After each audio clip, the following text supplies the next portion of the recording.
Assalamualaikum warahmatullahi wabarakatuh. Salam pendidikan.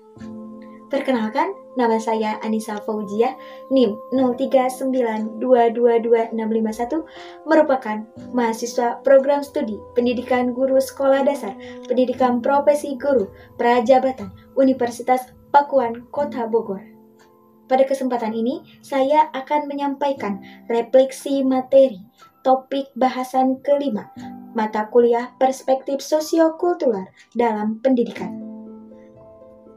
Dalam topik bahasan kelima ini membahas mengenai pendekatan, strategi, metode, dan teknik pembelajaran yang diterapkan sebagai scaffolding pada pembelajaran Joint of Proximal Development atau JPD. Latar belakang dari materi ini bahwasanya gagasan kegiatan pembelajaran secara luas mengacu pada berbagai cara mengajar yang menekankan pada partisipasi aktif siswa. Hal ini didasarkan pada gagasan bahwa pengetahuan bukanlah sesuatu yang ditetapkan atau yang diwariskan dari guru kepada siswa, tetapi sesuatu yang diciptakan oleh guru dan siswa secara bersama-sama. Kegiatan pembelajaran bukan hanya yang dilakukan oleh guru di dalam kelas. Guru merancang kegiatan belajar untuk membantu siswa belajar dengan cara yang baru dan berbeda. Artinya, Joint of Proximal Development ini sangat dibutuhkan dalam proses pembelajaran, di mana Joint of Proximal Development sering didefinisikan sebagai tentang potensi belajar individu. Kemampuan potensial ini melebihi kemampuan aktual individu. Ketika belajar difasilitasi oleh seseorang yang lebih ahli, dengan bantuan dari pasangan yang berpengetahuan, seorang anak dapat tampil pada tingkat yang lebih tinggi daripada ketika bertindak tanpa bantuan.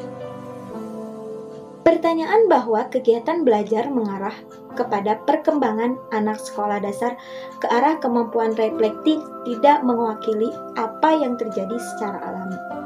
Sebaliknya, keadaan ini adalah produk dari niat yang dinyatakan oleh para pendidik yang menganggap penting untuk meregangkan JPD atau Joint of Proximal Development ini, anak-anak sekolah dasar menuju kecerdasan yang reflektif.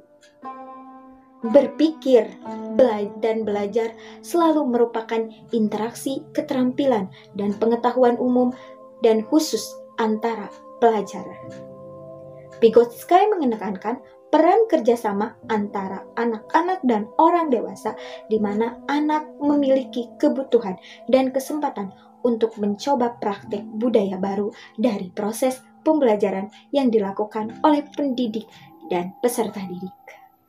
Isu dan bentuk interaksi, di mana teori belajar Vygotsky dalam Joint of Proximal Development atau JPD merupakan salah satu teori belajar sosial yang sangat sesuai dengan model pembelajaran kooperatif.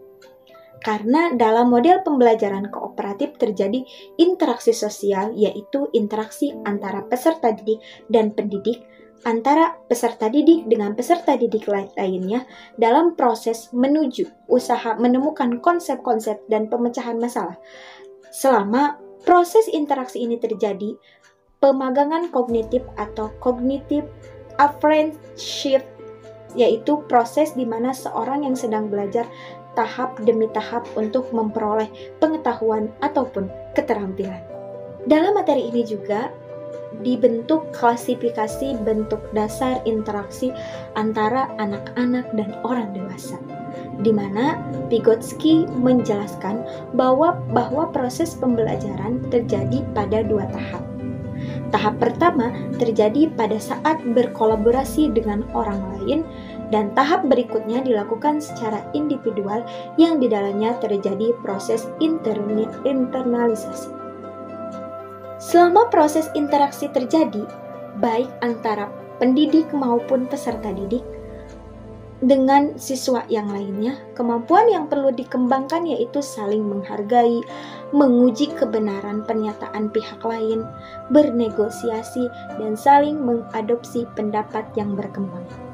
Di mana Berpijak pada konsep JPD, maka sebelum terjadi internalisasi atau sebelum kemampuan potensial terbentuk, anak perlu dibantu dalam proses belajarnya.